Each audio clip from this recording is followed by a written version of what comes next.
Eileen Valois is passionate about the events industry. Very passionate. Now you can tell this by what she says, but really how she says it.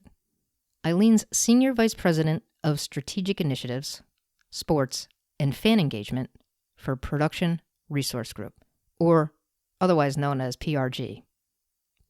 PRG is a world-class brand engaged in concerts, corporate, sports, and Broadway. Eileen also acts as an advisor and a judge for Stadia Ventures, and this is a sports innovation hub, and it's focused on early-stage investment in sports and esports. Her newest project, though, and the one she might be the most passionate about, is as one of the founding members of the newly formed Live Events Coalition, where she's on the National Executive Committee and acts as the fledgling organization's public relations chair. Now, if you haven't heard of the Live Events Coalition, you need to.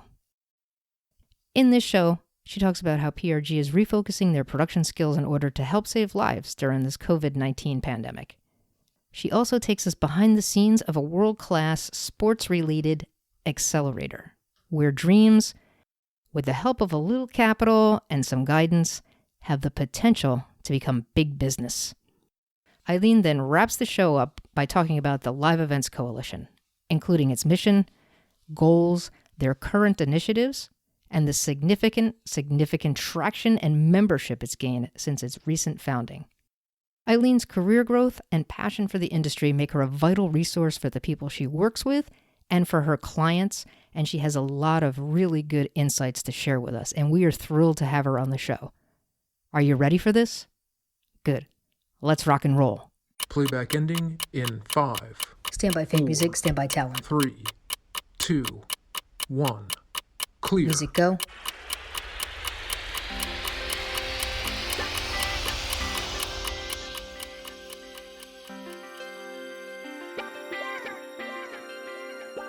Talent go. Welcome to Event Yeah, where event pros share their stories about the past, present, and future. I'm your host, Terri Walters. Welcome, Eileen Valois, to the show. Thank you. Nice to be here.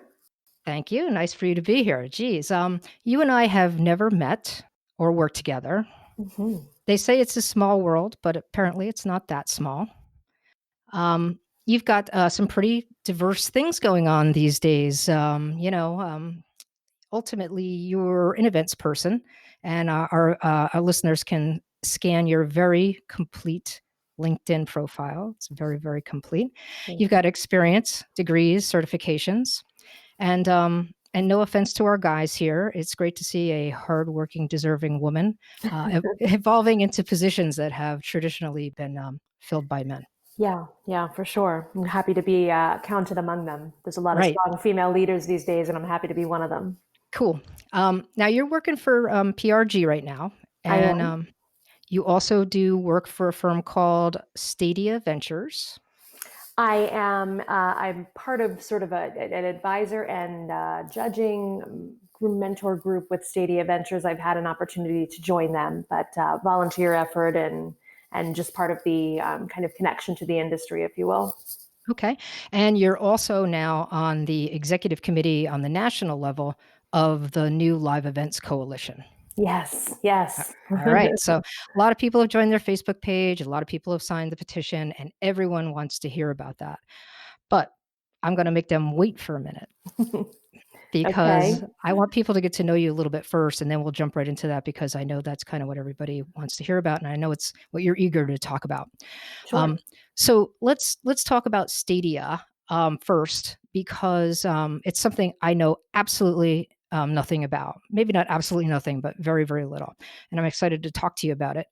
It's like a different genre of events for me, sports. And I don't know if it includes esports or what, but I'm very intrigued by it. So tell me what Stadia Ventures is and what you do with them and how you got involved. Sure. So Stadia Ventures is an innovation hub, really, for early stage investment in sports and esports.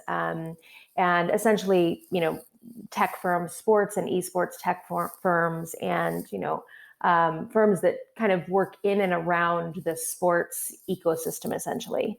And it is a group that I was invited to join a little over almost 4 years ago now, I guess.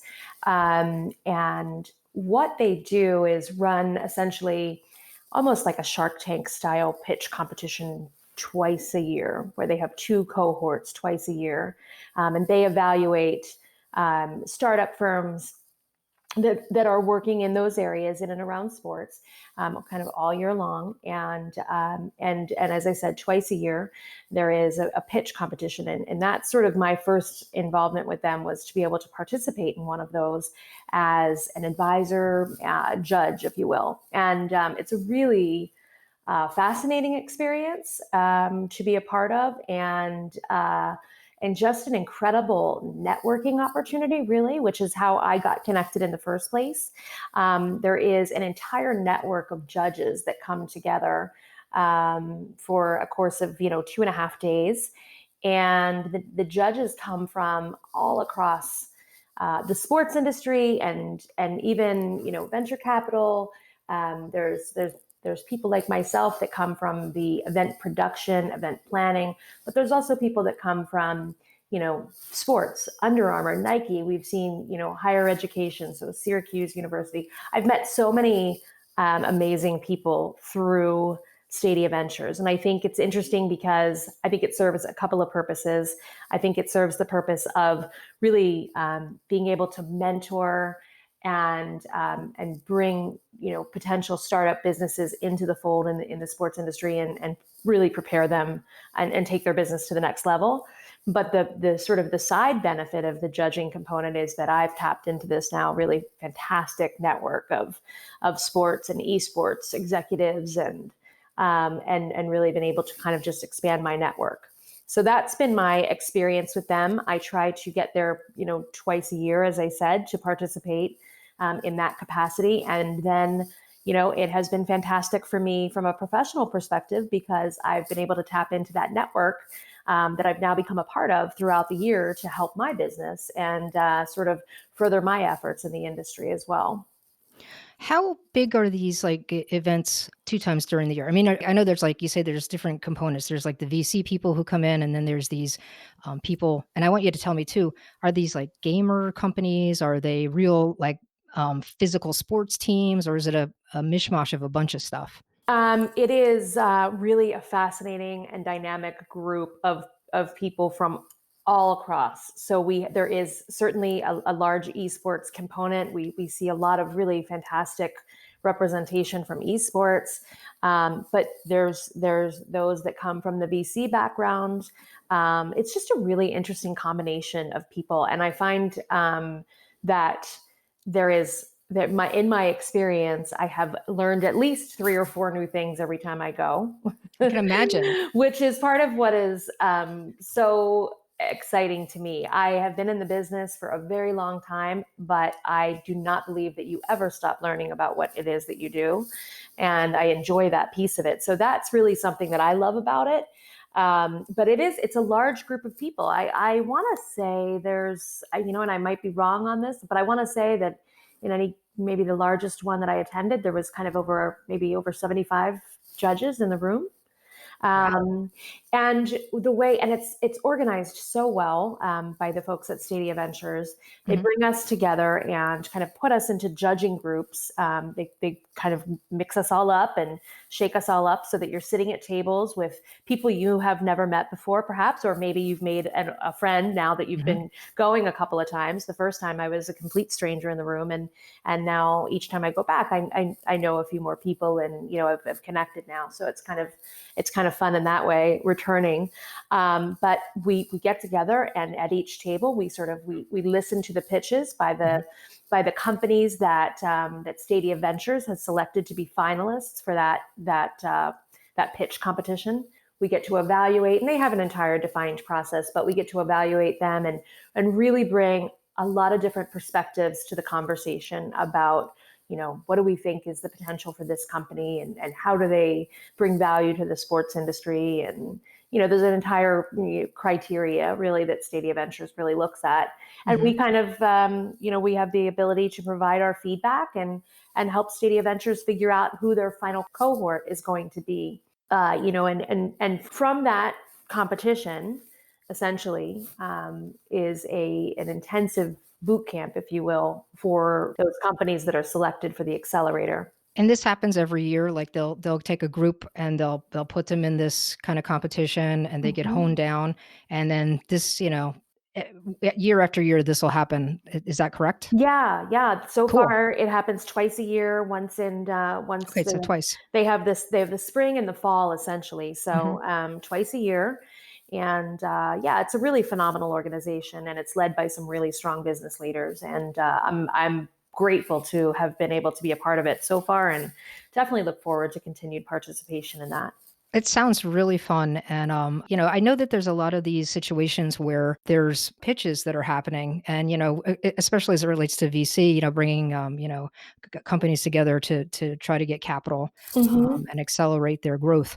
But I had never really thought about this. But so, like you say, you learn something, all the time here. Yeah, And absolutely. And this kind of spun out of your doing work with PRG. Now, what do you do at PRG? You have a unique title there as well. Yeah, it's a long one, huh? So I was involved with Stadia Ventures before I actually came to PRG. So it just really, for me, and I would say Stadia Ventures is one group that I love to give time to and participate in and be a part of. But for me, there are a number of groups that I'm very actively involved with. And do tell. And really, well, and I was going to say, and really what it all comes down to for me is I love what I do. I love this business. Like I'm fortunate. I wake up every day and I feel really fortunate to be excited about what I do after, I'm not going to give you the end year because it'll tell you where I'm at, but 20 plus years in this business, I still love what I do. And I'm really excited by that. And so part of that is my motivation to be as involved as I possibly can with a lot of different industry organizations. And then the other part, there's a couple parts. The other part is, as I said, I really appreciate the opportunity to learn. I just don't think I ever could possibly know enough. I never want to stop learning. And I feel like just the more I learn, the better value I can provide to my partners and my employer or myself. And then the third thing is that being at this point in my career, having spent some time in it, I really want to connect and provide mentorship where I can, and sort of just really make sure that all of the hours, because this is a business where we spend a lot of hours, and all of the hours and all of the time and blood, sweat, tears, all of that has been put into the roles that I've had, is something that I can leverage and pass along and really share. And and I think that's important. So I try to stay connected to as many industry organizations as I can. And I have a few that I'm really keep close to the heart. Stadia Managers Association is one of them. It is an organization of stadium management professionals. Essentially, it's the leadership of our professional stadiums across the country, and it is almost like a fraternity. It's a relatively small organization in terms of the membership is kept kind of to really, like I said, executive level leadership, VPs of operations, directors of facilities, decision makers, if you will, in the stadium environment from an operations perspective, facilities, and with that, there's so much value that comes from that. And it very much feels like you're kind of returning to see family every year when you go to the annual seminar. But there's so much value that comes from those relationships. It's an organization that is absolutely about the relationships that you have developed. And I really appreciate that. So that's one that I'm passionate about. National Sports Forum is another, certainly some that are sports focused, because that's where I spend most of my time now. But Have been plenty others over the years, but those were a few that are pretty close to my heart. I find that a lot of people in our industry have a passion. I mean, you're obviously very passionate about what you do, but there's so many people who are so passionate and they love they get up just like you every single day Yeah. and love what they do. I know when I am calling a show, it's when the lights go down and the music starts and the talents on the stage, Yeah. I get goosebumps every single time. And I Yeah. know sounds so dopey, you know what I mean? It's like No, I relate. Listen, I but completely relate. And I think yeah, that's what's so amazing about this business. yeah, You yeah, know, yeah, I mean, I got into this business through the hospitality industry essentially because I have this, at my core, I have a passion for sort of taking care of people and providing an amazing experience for them, whatever mhm, shape that has taken over the course of my career. I love mhm, it. I mean, mhm. when I have my Christmas dinners and my family dinners, they laugh at me and they think I'm, catering for a professional event, but it's what I love to do. I really love to take that extra step. So that's sort of where it started. But over time, I have definitely found that live events, it's my passion, and it's where I excel, and I love it. You get one shot to get it right. I You get agree. one shot. No do-overs. That's it. There's no do-overs in a live event. It's so funny. I'm so glad that you just shared that about the whole your whole dinner philosophy. I'm so glad I'm not the only one because people look at me like, "What? What? This is so great, but so much work." Yeah, But I love it too, so yeah. anyway, as far as that, um you said something about mentoring. Do you think that our industry is good at mentoring, or do you think we lack a little bit in that Um, I overall? I think that I'll tell you, I think it's getting better. I think there has been a time where, listen, there's always been fantastic people that have stepped up and been mentors. There is a lot of things, though, that I would have loved to have encountered along the way. That Hmm. maybe it would have saved me a little bit of trouble if I had had someone to show me the way a little bit more in some areas. I mean, It I've definitely.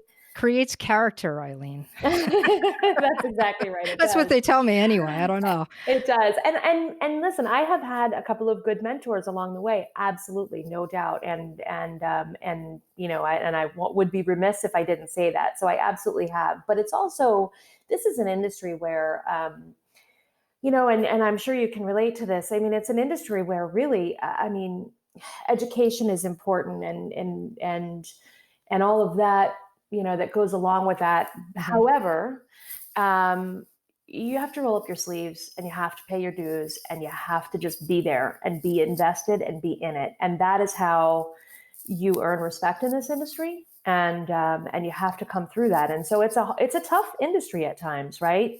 Um, but I think mentoring is getting better. And I think there are more and more people who are connecting with the fact that being a mentor and providing guidance for those that are coming behind us is really critical, for the future of the industry too, and for professional development with those people.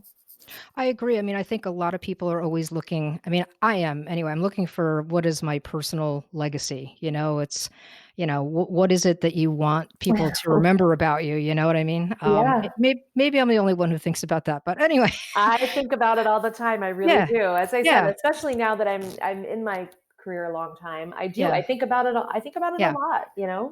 How do you want to leave this thing? And I mean, and staying current in for yourself is one thing, but encouraging others to kind of do the same and stay Well, current, especially in times like this when people are really, a lot of people are really down. How do you encourage people to everybody says, oh, keep learning, keep doing. People are really down right now. How do you pick yourself up and kind of maintain that? Well, I agree. I absolutely agree with that. I think that and if we can provide a little guidance and inspiration along the way, I think that is fantastic. And we have been through tough times before, That's correct. and we have come through them, and we're on the other side. And if we can share how we did that, I think that's important. And I also think when it comes to mentorship, listen, I've done some amazing amazing events with teams of people that I have been very fortunate to work with, and they have been fantastic, and I remember them and I talk about them from time to time.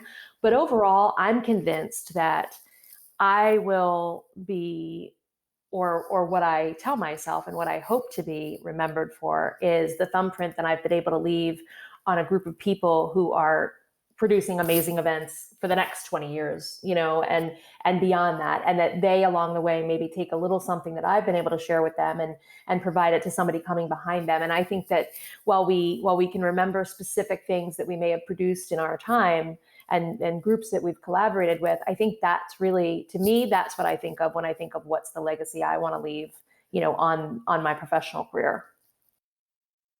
Let's talk a little bit about PRG. This nomenclature is going to evolve a little bit. There's like pre-COVID and the post-COVID, era. So pre-COVID, PRG. I've worked with PRG before. They're all over the place. They're a heavy hitter. What are some of the innovations that And we don't need to list a million of them, but what are some of the most innovative, cutting edge, fun things that you guys are working on there? Oh, there's so much. So you had started to ask me about PRG and sort of how I came to work for them and what my Mhm. role is, and we kind of didn't get All to right. that. We got to mentorship. Hey, it's my show. We Um, can talk about whatever we want. well, I'll tell you, I joined PRG in June of last year, and one of the reasons that I did is because of our founder, Jerry Harris, and sort of his story and sort of how he created PRG, which is through a lot of that hard work and roll up your sleeves kind of attitude that I mentioned earlier, and the innovation piece. I mean, I think that we have a chief innovation officer who's constantly looking at new technologies. There are a number of innovative solutions and technology and production gear that PRG has under its belt and continues to kind of look at and develop. I think that it's the attitude that I connect with the most. That attitude that let's look at the way that we've always done things and let's figure out a way to top it, do better, do it smarter, be more efficient. And to me, that is so. There's a lot. I work with a lot of product guys and girls, ladies, Mhm.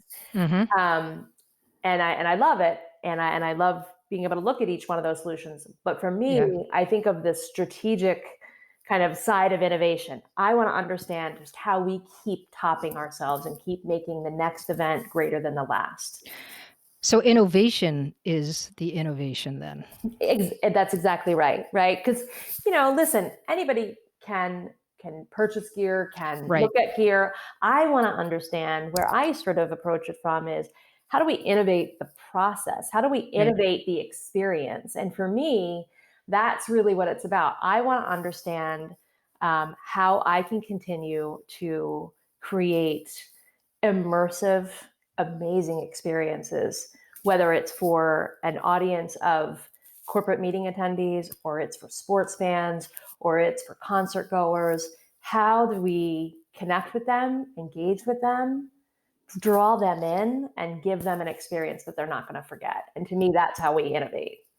And it's more than just the gear. It's a combination of the gear and the personnel and the structure of the event. I mean, it's a giant, all-inclusive kind of ball of stuff. I mean, it's Well, that's it, and I think you understand it because you come from that world, right, but I think a lot of people maybe, I don't know if they don't, but I think it's it's the gear, it's the people, it's all of that, but it's what you do with it. It's what do you right. do with it, Well, right?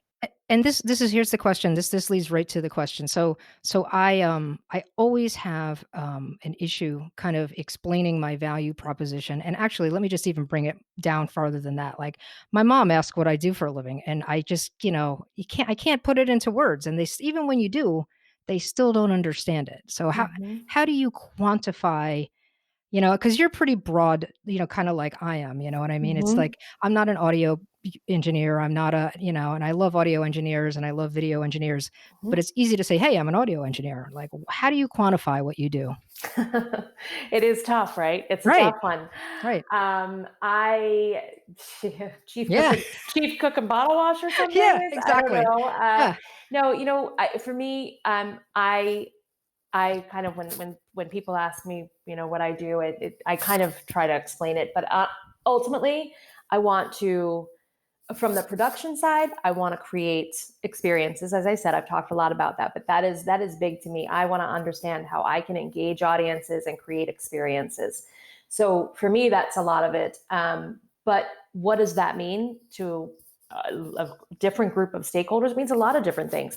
How do we engage audiences that come so that the talent on stage has a loyal following? How do we engage audiences so that we have fantastic repeat attendance at the next one? How do we engage audiences so that brands who want to sponsor or get involved with that event feel like they've gotten value and have a way to activate their brand for all of those audiences? And then so you could just kind of go on and on and on, but at the center of all of that, and then for my company, my responsibility to my company, PRG, how do I look at just taking the amazing work that they do and continue to help build on that and grow our business, right? So, but again, if I back up a second, at the middle of all of that is an engaging experience that we create, right?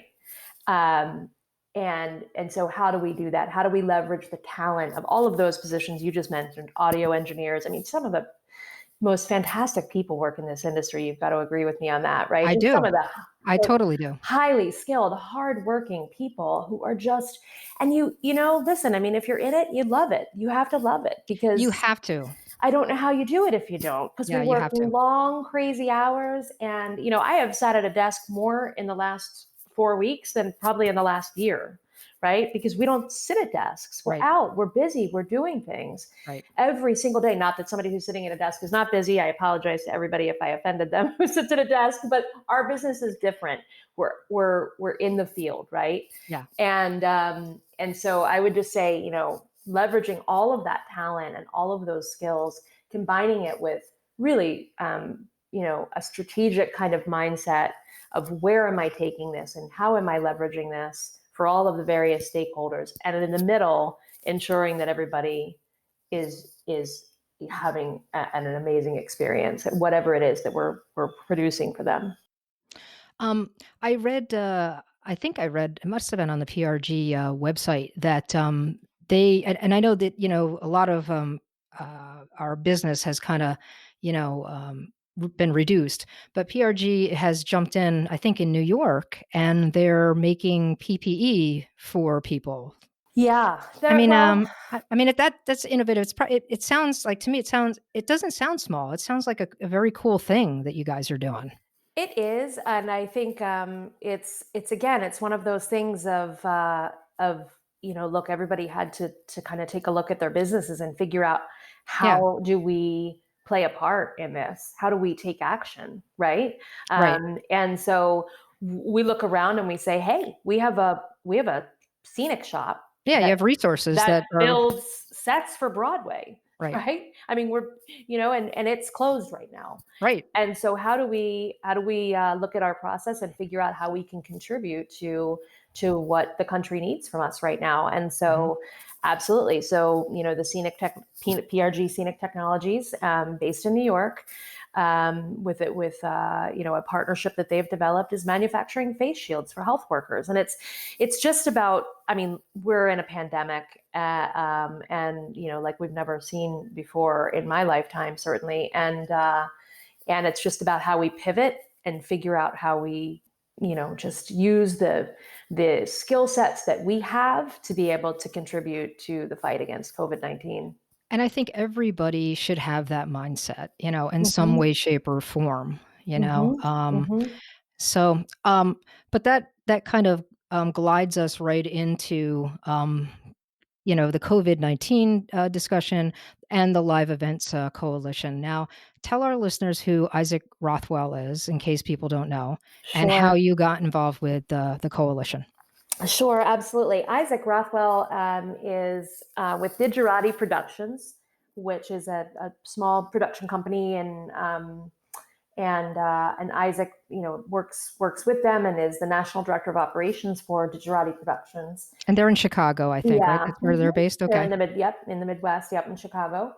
And Isaac, like many of us, I think, as we started to really have this sink in and realize that that our business was going to be severely impacted by this, was faced with furloughing employees and how to protect his business, and I think just sort of listening to the news and like many of us, hearing a lot about the airlines initially and the hotels even initially, and not hearing a lot about the live events business. And was driven to create a petition on change.org for How many signatures do they have on that now? We are closing in on 500,000 now. Wow.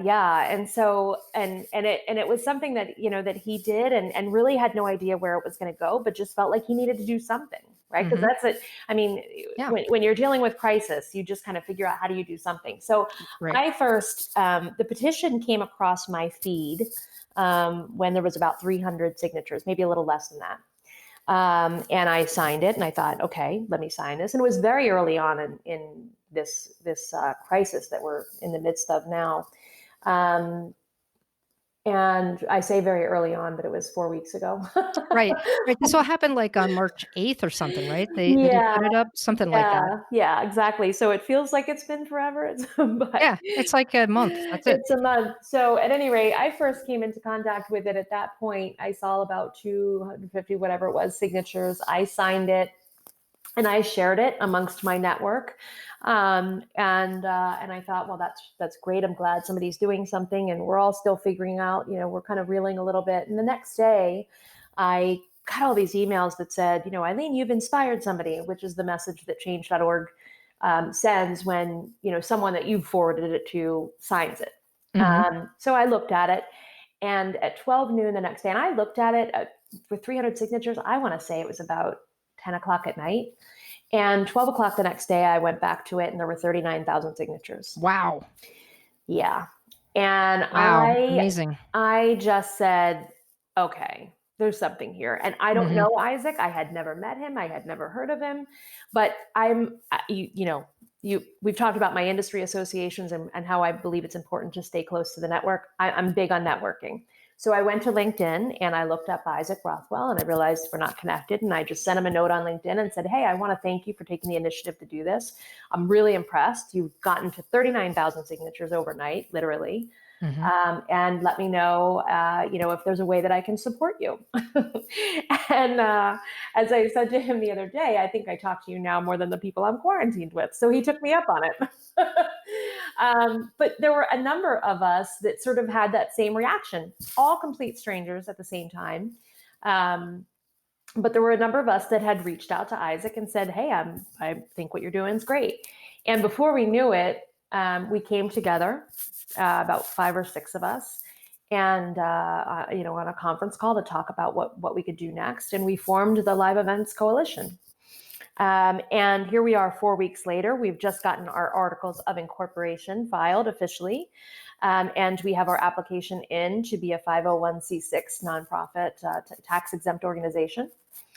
And we have more than 17,000 members in our national Facebook group, and over 20, I want to say we're at 23 or 24 local chapters now, with thousands of other members across the country in local chapters. We have over 55 volunteers in our core sort of effort with the coalition. And I'm just absolutely stunned and inspired by the momentum that we have gained and the support that we have been able to garner from the industry. So it's been an amazing experience, and it's been inspiring in that, I I mean, there's all of these people that I'm working with day in and day out now on this effort were strangers to me 4 weeks ago, and now I will count them among my friends and colleagues for years to come.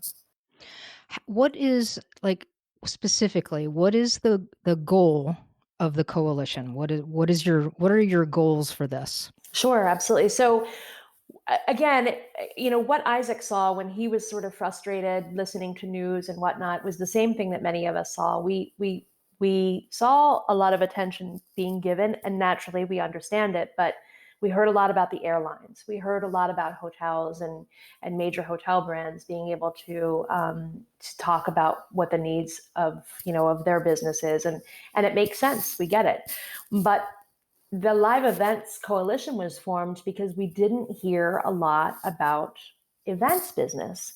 And let's face it, people fly on airlines to get to their events, and people go to hotels to attend events in their ballrooms, perhaps. Right. And there's so much more beyond that. There's the amphitheaters and concert venues and Broadway, and there's so much more. And so the conversation that the small group of us had initially was that, I don't know if anybody understands the magnitude of this industry, Mhm. right? And the ripple effect of the live Mhm. events industry. Mhm. And we see a lot of groups that, are sort of popping up for, meetings. There's obviously the meetings groups, and that's a really important, sort of avenue for the meetings business. And then there's a lot of groups in music, and that's an important avenue for music, and so forth and so on. But we didn't really see sort of anyone bringing them all together.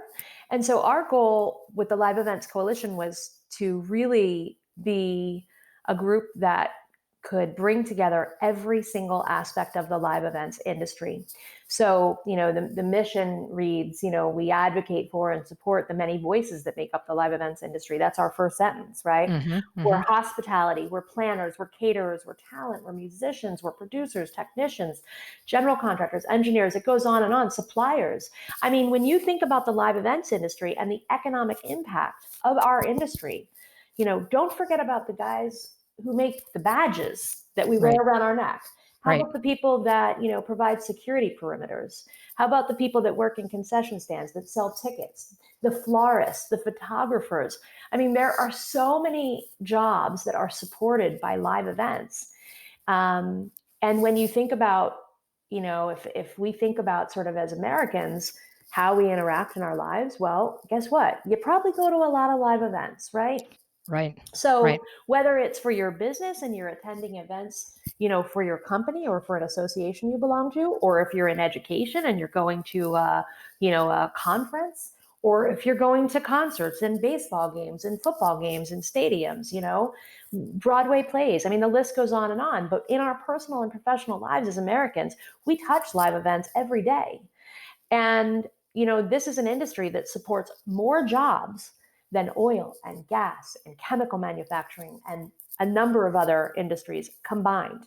We Mhm. support more than 10 million jobs. Right. Um, and and I don't know that we have ever had a collective voice to speak to that. The airlines immediately come together, the hotel brands immediately come together, and it's easy to understand the economic impact of those. But I don't think that it's easy to understand the economic impact of live events. And so certainly we, as a grassroots organization formed 4 weeks ago, we don't know that we know that we're not the voice, I should say, but we're trying to be. And what we're trying to do is bring as many people together as possible to show our strength in numbers. And we're also trying to at least link arms with all of these other organizations. Music Cares, Live Nation has Crew Nation. There's all of these other organizations, and we would love to align with as many of them as possible, just so that we can show strength in our numbers in this industry. So this is kind of you're creating like an advocacy group. Let me start again. So you're creating a I can't say the word today. Advocacy. There you There you go, go. an advocacy group. And so what? And again, so is this for specifically? I mean, is this like you guys can go or someone can go to Washington and kind of represent us and our interests? I mean, I know bringing the Faces Forward, and we'll talk about the Faces campaign that you guys are Sure, doing. sure. But so this is really just to create awareness that there are all these people that kind of work literally in the dark to support this stuff, and we really don't have any kind of representation or sway anywhere. Well, you're exactly right. We're a very, it's interesting because we feel like family behind the scenes, right? Right, right. But we don't. We're pretty siloed in many ways. I mean, there That's true. are at companies like PRG, we're not so siloed because we do provide our services and production solutions across every single one of these mediums, right? But in the industry in general, there's a lot of silos, and so yes, it isn't. It is our effort is to be an advocacy group, but we've got a couple pieces of that under the hood. And listen, thank goodness that I'm surrounded by really strong business leaders in this coalition. I mean, we've had some really amazing people step up and leaders in their field step up to help. The executive committee that we've put together is really strong, and like I said, I'm inspired by it every day. But we've been able to put some organization together really fast. We have organized ourselves into a number of different committees, each sort of focused on a specific way that we can hopefully make an impact. And so the goal is certainly advocacy, awareness, creating awareness. But what does that really mean? I mean, that means a number of different platforms for outreach, but it's also to provide support and resources. I mean, let's face it, this is another piece that I don't know if a lot of people outside of our industry understands. Our industry is made up of a really fascinating, complex network of people, right? We have our 1099 gig workers, subcontractors. We have our meeting planners that may be one or two meeting planners, as an independent business. We have our large firms. We have our medium-sized businesses. And it really runs the gamut. And there are a couple of different needs across this group, right? There's the needs of the 1099 gig workers. There's the needs of the W-2 employees that may work for a company. There's the needs of really small businesses. And then there's the needs of companies like PRG, which is larger, not quite large enough to be one of those giants sort of, on the bailout conversations, but not small enough to qualify for SBA loans right now, right? And the SBA programs. And so there's a really varied and complex, I think, level of need across the organization. And so what we want to try to do is tap into how do we provide support and resources for our community, and how do we advocate for it? And as I said, we've broken ourselves up into a number of different committees. We do have a political outreach group that is working with some representatives in government, to make sure that we're part of the national conversation at the government level. We've crafted some federal asks. We've looked at the CARES Act, and we've looked at the benefits that could potentially come from that, although we're struggling quite a bit with execution. Mark Cuban has been in the news talking about, great intentions, execution not so much, and we're seeing it firsthand in our industry. So we've looked at that, and we've kind of revised some of our federal asks based on what's been accomplished already and what still needs to be accomplished. And our political outreach group is really working hard to make sure that is heard. We have our industry outreach group that is working to pool together all the various industry associations, and figuring out, hey, can you join the coalition? Or if you can't join the coalition, can we put our voice with yours? How do we, again, band together and show strength in numbers? And that's sort of the industry associations that support our actual industry, so meeting planning associations and music associations and so forth. And we have a number of groups across the coalition that are working in different areas just like that. So I'm personally leading all of our public relations, media communications, some of our endorsements. We do have a number of high profile and public figures that are either coming in or would like to come in that I'm working with, and all around the effort of a couple of really basic premises. And that's one, advocate for and create awareness, and the other is support and resources. It's really important to us that we begin to be able to provide mental health, support for our community right now. It's a devastating time for many. Yes. For all of us, it's a devastating time, but some are really dealing with the impacts of it, in a very big way right now in their personal lives. And we want to provide support for them. We want to help everybody that is in our community understand what the CARES Act means for them or what future relief packages means for them. It's very confusing. If you're not familiar with looking at that and understanding it and interpreting it, it can be very confusing. And even if you are, frankly, it's very confusing right now. All the various states have different interpretations and are sending mixed messages to our people. And so we're trying to help them figure out, okay, here's the resources that are available. How do you access them? And really, as I said, support networking for our industry. That's kind of what we're looking to do. I know, yesterday, I think I was watching, it was either yesterday or the day before, I was watching Isaac on Facebook Live, and he was putting out a request for a web designer. Now, I know you're all probably looking for a lot of support. How can people get involved in however way or whatever capacity? Sure, absolutely. And good news is we found one since then.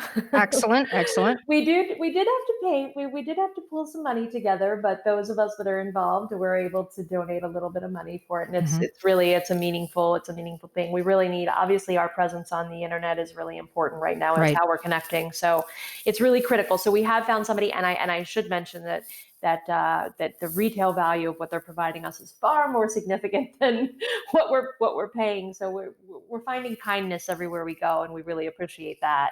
That's great. So But you'll have a home base for all of the programs that you're talking about. People can go here, and if they are looking for mental health support, if they're yeah, looking for financial answers and things like that. yeah, absolutely. So, and we do now. We have a website. It's liveeventscoalition.org. So that is our website, Hmm. and we do have it. And it has been built by what we have has been built by some really phenomenal volunteers. And but we're finding that based on the demand that is coming towards us and the ability to really provide more and more support and resources and direction, that we just needed to expand upon that. And so that's kind of why we're moving into a different direction with the website, to really get it up and running fast and to be able to have a really dynamic site that can provide a lot of touch points for a lot of people. So that work is happening. It's happening in the next 24 to 36 hours. So you can visit the website now, liveeventscoalition.org. You can actually do a number of things when you visit that website. You can sign the petition by visiting that website. You can actually join the coalition by visiting that website. You can kind of put in your information, and we will reach out. And so it's there now. It's just going to be, it's better today than it was last week, and by Monday it will be better than it is today, right? So it's just, we're grassroots, we're growing. You're going the right direction, so that's good. Yeah, Um, absolutely. But in terms of getting involved, yeah, I mean, we would love to have anybody join the coalition that is passionate about what we are, which is about kind of uniting our industry and bringing us together and resources for our people. One of the things I think that is so important that I've just got to say is, mandates came down to shut down the event industry literally overnight. I think it's really important that people understand this. Our people have been furloughed since the very beginning, mhm. of this crisis, and in some cases, even before. Airlines sort of still able to, although business is cut back everywhere completely. Ours was really the first to be impacted in such a dramatic way, literally coming to a grinding halt. No gatherings. We stopped. Everything was canceled or postponed. And one of the things that I think a lot of people may not realize is that the winter season for us is sort of a lower point Right, for right, many. And so right. many of our gig workers are living off of their savings in the winter months, just waiting for the spring to come around until their jobs really start coming back. I mean, they have work in the winter, certainly, but for some of them, it's a slower period of time. And Right. so they were already living on their savings. I mean, we're collecting thousands and thousands of stories from people who said, I lived off my savings in December and January and February, and now is my time to make money, and now I'm not making money. So there's really some pretty severe impact to a lot of people. from an early start. And so I just, I think that's an important point to be able to share. And so when people sort of hear about what we're doing, if they feel like there is an opportunity, one of the things I want to start looking at is who is hiring, whether it's on a temporary basis or on a full-time basis, and then figuring out a way to match them up with our community, who are some of the hardest working people that I've ever met, right? Resilient, hardworking people. We have so much of that right now in our group. And there are people that I see that are hiring, and how do I bring those two together? How do we figure it out? So if you are a business that has jobs and want to talk to us about, a way to tap into the resources that we have available in terms of our people, visit that website and let us know. If you want to support, or help us raise awareness, whatever it is, whatever value people feel like they have and want to provide, or ways for us to work together, we're all about it. They can reach out to me directly. My coalition email is evalois, EVALOIS at liveeventscoalition.com. And they also can visit the website and fill out the form. Great. I know there was one other specific piece I think that you wanted to talk about, and it's the Faces campaign and actually what that means. I think it's like you tell me what it is, and the theme of our campaign right now is Faces Behind Events, and the reason for it is because, and you mentioned this, we are usually behind the scenes. If we're doing our job really well, you really never notice us, right? We are all about putting on amazing experiences and events for other people, for the talent on stage, for the keynote speaker, for the company president that's speaking to his employees and shareholders and stakeholders. right. We're the magic makers, kind That's of. exactly right. So we're the Right. people, and it's I speak from a production perspective. So I'm talking about behind the tech table, and the audio technicians that make everybody sound amazing, and the lighting technicians that make everybody look amazing. But there's the concession workers, there's the caterers, there's the meeting planners, the florists that drop their flowers and design a beautiful room with us and then leave. So we are a group, we are an industry of people that is really in the shadows, and we're okay with that. We got into it because we love to make other people look good and sound good, right? Right. So we're okay with that normally, but right now we have to actually come out from those shadows, and we have to be recognized, because people have to, I think, really visualize and understand who we are. And so Faces Behind Events was designed to do just that. We really want to take this opportunity, this crisis that we're in, to showcase that talent and those people that are making it happen every day and that make it look flawless. And really, as our government looks at, federal aid packages and businesses look at, potentially supporting, fundraising efforts or what have you, we want them to see their faces. We want them to see the people who support them day in and day out, whether it's their personal or professional events that they attend. These are the people that make it happen for you, and they need your help. And that is the premise of that campaign. And so Thursday, April 9th, we're starting, and you'll see some images shortly on Instagram and Twitter and Facebook, and of the faces that make it happen every day. And along with the Faces Behind Events, in terms of just their images, we're also going to be doing some story takeovers and sort of giving them an opportunity to tell a little bit of their story and a little bit of how, the role they play in live events. We may have some stories about what they're going through right now.